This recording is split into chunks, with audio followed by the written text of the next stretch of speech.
అందరూ వీడియోగా చూడడం జరిగింది. ఇదే సమయంలో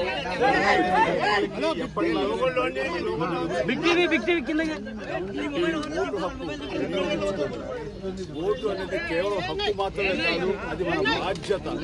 సో ఆ బాధ్యత